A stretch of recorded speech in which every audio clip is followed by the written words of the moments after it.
Ini untuk yang kandang depan, sapi yang di sini yang bunting ada dua.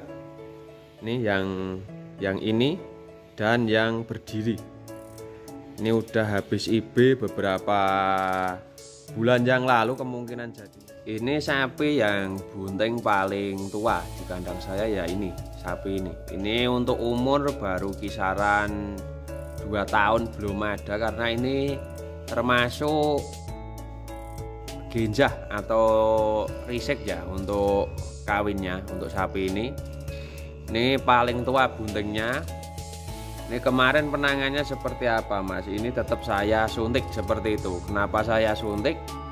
Karena kalau virus PMK nggak saya bantu obat-obatan pendukung itu berbahaya. Nah,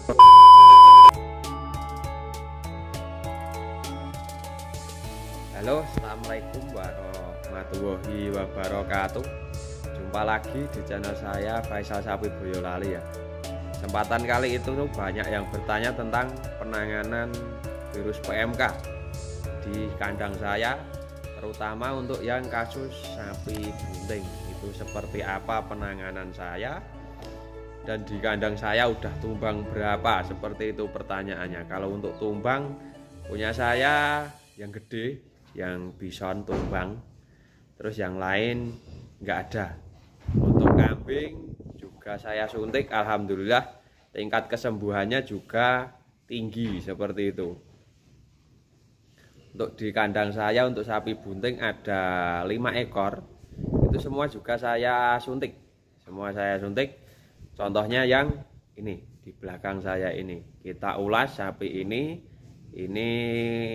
saya kemarin tak perkirakan itu keguguran, tapi nggak keluar juga. Tak kira ya ini nggak keguguran, tapi untuk susunya keluar. Penanganan saya seperti apa, kita lihat sapinya dulu. Ini sapi yang bunting paling tua di kandang saya ya ini, sapi ini. Ini untuk umur baru kisaran 2 tahun belum ada karena ini termasuk genjah atau risek ya untuk kawinnya untuk sapi ini. Ini paling tua buntingnya. Ini kemarin penangannya seperti apa Mas? Ini tetap saya suntik seperti itu. Kenapa saya suntik? Karena kalau virus PMK nggak saya bantu obat-obatan pendukung itu berbahaya. Alhasil yang saya ambil keputusan saya itu cuma seperti ini. Sapi nggak saya suntik dengan resiko, tapi saya suntik, saya juga ngambil risiko terendah.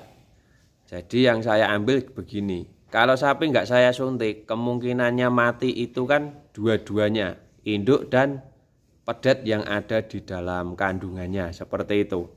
Kalau sapi saya suntik, kemungkinannya itu kan sembuhnya ada, karena di tempat saya untuk kesembuhan itu saya perkirakan ada.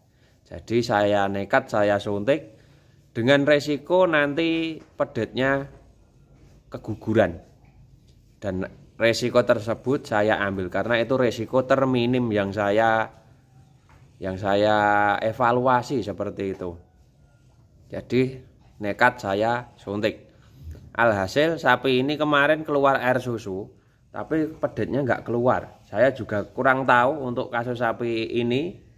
Nanti bagaimananya akan selalu saya update karena di channel saya semua real, semua fakta. Jadi nggak ada yang saya tutup-tutupi seperti itu. Untuk kasus yang lain itu yang bunting di sini. Ini yang bunting ada di belakang saya. Ada 2. Ini juga bunting, tapi buntingnya masih muda. Ini buntingnya masih muda-muda. Yang itu, yang barat itu buntingnya muda. Kalau ini habis di IB. Ini semua juga saya suntik. Karena kalau nggak saya suntik, virus ini penyebarannya cepat sekali ya. Jadi saya itu harus mengambil keputusan kemarin itu. Daripada saya kehilangan semuanya, mending saya kehilangan salah satunya saja. Jadi saya ambil resiko keguguran tidak masalah yang saya ambil seperti itu. Daripada saya berjudi dengan resiko yang ada. Tapi ini alhamdulillah kemarin nggak ada tanda-tanda keguguran, atau belum, saya kurang tahu. Tapi yang saya ambil resiko seperti itu. Obatnya apa, Mas? Untuk obat saya sama semua. Obat itu antibiotik sama vitamin. Antibiotik itu untuk penyembuhan dari dalam, obat pendukung. Vitamin itu biar imunitas tubuhnya kuat. Daripada saya jamu, mending saya vitamin, karena lebih murah dan lebih cepat. Kalau dikasih jamu saya nggak mampu. Karena apa? Karena sapi saya ada 30. Kalau buat jamu 30 malah lebih boros seperti itu. Kalau sapinya naik demamnya, saya suntik antibiotik dan obat demam. Habis itu untuk vitaminnya saya ganti dengan jamu. Seperti itu yang saya praktekkan di kandang saya ini. Untuk kesembuhan punya saya udah mencapai 80-90%, tinggal di bagian kaki, beberapa saja yang di bagian kaki itu. Ini untuk kandang belakang. Yang bunting lagi yang paling timur, sama kandang depan. Kita ke kandang depan saja ya. Ini untuk yang kandang depan, sapi yang di sini yang bunting ada 2. Ini yang ini dan yang berdiri. Ini udah habis IB beberapa bulan yang lalu, kemungkinan jadinya itu tinggi. Itu juga nggak ada tanda-tanda untuk keguguran. Jadi obatnya masih sama. Dengan dosis saya tak kasih lebih rendah.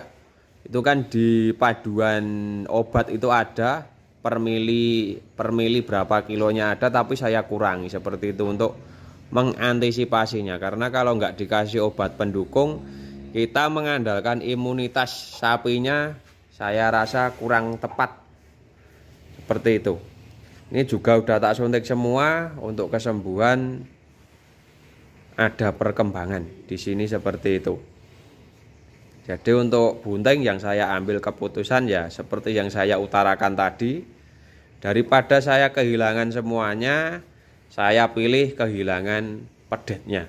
Jadi tetap saya suntik. Kalau pedetnya keguguran ya udah tahu resikonya. Kalau nggak keguguran jadi masih rezeki, seperti itu yang saya ambil seperti itu. Ini di kandang depan. Untuk makan udah makan semua ya, udah habis juga untuk makan. Kandang belakang, kandang depan udah habis semua, kecuali satu yang induk tua. Nanti kita buatkan video untuk kasus induk tua. Ini semua di sini udah makan semua. Cuma di sini yang masih jadi masalah adalah kaki. Kaki cuma ada beberapa yang trouble, yang lain udah pada sembuh, tinggal beberapa saja seperti itu. Nah, itu tadi adalah sedikit video menjawab pertanyaan tentang virus PMK. Untuk mengobati virus PMK dengan sapi bunting ya, yang saya ambil keputusan saya seperti itu tadi. Jadi ini sapinya. Ini kalau ini udah tak suntik, udah sekitar terakhir tak suntik itu sekitar 10 hari yang lalu, dan tidak ada tanda-tanda keguguran. Cuma kemarin susunya produksi seperti itu. Saya sharing kepada Mas Agung, itu ndak apa-apa, yang penting nggak keluar pedetnya seperti itu. Ini pedet nggak keluar, tapi susunya kemarin produksi seperti untuk yang bunting tua ini, tapi yang lain tidak. Ini yang tak ambil keputusan seperti itu, karena untuk virus PMK ini harus cepat penanganannya. Mungkin saya tadi udah mewakili ya pertanyaan dari teman-teman. Yang saya rasakan seperti itu, yang saya alami seperti itu, dan yang saya praktekkan seperti itu juga. Oke, bila ada pertanyaan silahkan tulis di kolom komentar, nanti saya akan menjawabnya. Tapi nggak langsung saya jawab ya, nanti kalau saya ada waktu luang tetap saya jawab, biar bisa untuk edukasi teman-teman semua. Terima kasih yang udah ngasih saran, terima kasih juga yang udah menonton video ini sampai selesai. Jangan lupa untuk subscribe agar tidak ketinggalan update terbaru video dari saya. Saya Faisal M, sapi Boyolali. Salam dari lereng Gunung Merbabu of Little Farm. Jumpa lagi di lain kesempatan.